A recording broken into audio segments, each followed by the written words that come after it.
Today, we're going to show you how to critique your book in the same way that a literary agent or publisher would.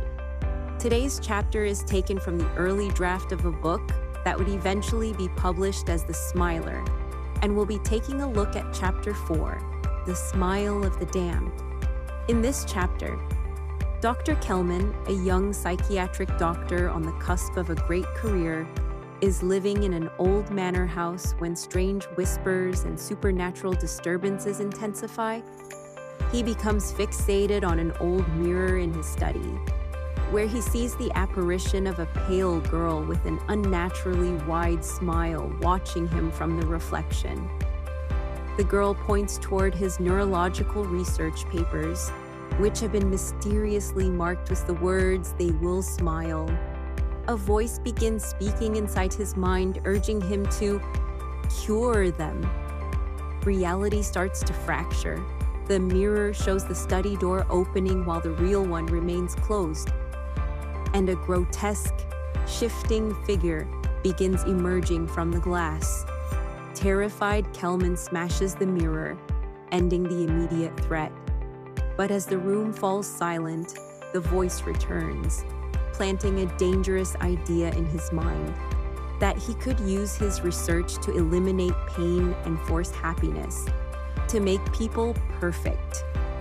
The chapter ends with Kelman beginning to accept this disturbing revelation, hinting at his psychological and moral descent. Hey guys, today we're going to critique a chapter of a draft manuscript sent in by one of our members.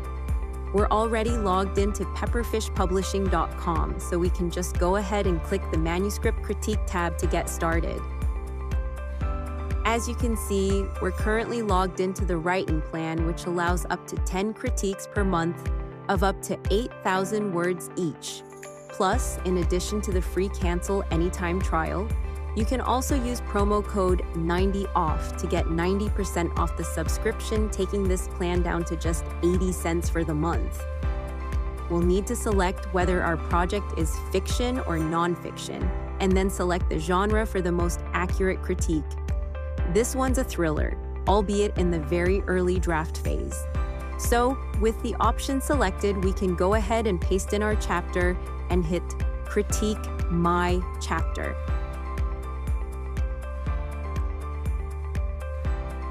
Okay, so now our feedback has been generated.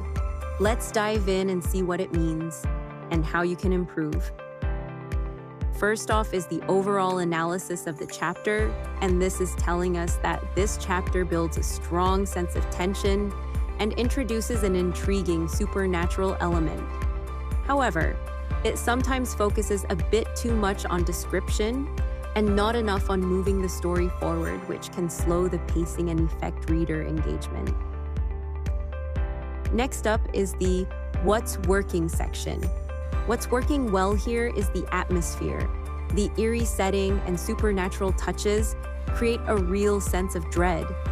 The imagery is vivid and memorable, especially lines like, "The walls breathed with unseen voices," which heighten the horror. Kelman comes across as complex and relatable, and the slow build toward the mirror's revelation keeps the tension strong. The concept itself, manipulating emotions through neurological means, feels original and adds an extra layer of depth to this story. Section 3 tells us that a literary agent or publisher might hesitate if the pacing feels too slow because of heavy description. They may also want more depth in Kelman's background and motivation to fully connect with him.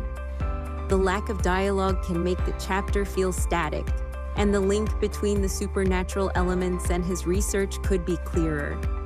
Finally, tightening up repeated ideas, especially around the mirror, would help keep the writing sharp and focused. Craft notes are practical suggestions about the mechanics of the writing. Things like structure, pacing, voice, clarity, and tension, rather than big picture ideas about the story itself. In this case, the opening works well but could hit harder with a clearer, inciting incident. The voice is nicely atmospheric, though giving Kelman a more distinct personal voice would help him stand out. The pacing slows in places, so balancing description with action would keep things moving. Some elements, especially the nature of the supernatural presence, could be clearer, and the stakes would feel stronger if the consequences of Kelman's actions were more explicit. Adding some dialogue would also help break up exposition and reveal more about his character. The next section tells us what the book actually is. From a market point of view, this chapter sits comfortably in the psychological thriller and horror space, especially with its supernatural edge. It would likely appeal to readers who enjoy writers like Stephen King or Shirley Jackson, thanks to its strong atmosphere and psychological focus. In terms of comparison titles, it shares tonal similarities with The Cabin at the End of the World by Paul Tremblay and The Cabin by T.J. Maguire, both of which blend psychological tension with unsettling, possibly supernatural elements. The next part gives you 3 clear next steps to focus on. First, tighten the pacing by balancing rich description with more action so the story keeps moving. Second, deepen Kelman's character by adding more of his background and motivation, which will help readers connect with him. Third, weave in some dialogue to reveal character, add energy to scenes, and break up sections that currently feel heavy with exposition. Line-level notes focus on the specific sentences and phrases in your chapter, looking at wording, clarity, impact, and how effectively each line works on the page. It's about tightening and sharpening individual moments rather than changing big structural elements. Here's what these notes are getting at in simple terms. The night was thick with whispers, a strong atmospheric opening, but readers may need a little more grounding so it doesn't feel abstract. Her smile, unnatural, stretched far too wide, creepy and effective. Though trimming the phrasing slightly could make it hit harder. Kelman turned slowly, the dread in his stomach thick and heavy. This tells us how he feels, showing his physical reaction instead. Hesitation, breath-catching, pulse racing would feel more immediate. The presence had vanished. Readers may want clearer hints about what this presence actually is, so it doesn't feel vague. A sharp, piercing laugh, strong sensory detail, but it could be woven more smoothly into the action rather than dropped in. The shattered remains of the mirror lay at his feet, visually powerful, though adding Kelman's instant emotional reaction would deepen the impact. What if smiling wasn't just an expression, a compelling idea, but it needs to connect more clearly to the story's central conflict? You will make them perfect, a chilling line that would land even stronger if subtly foreshadowed earlier in the chapter.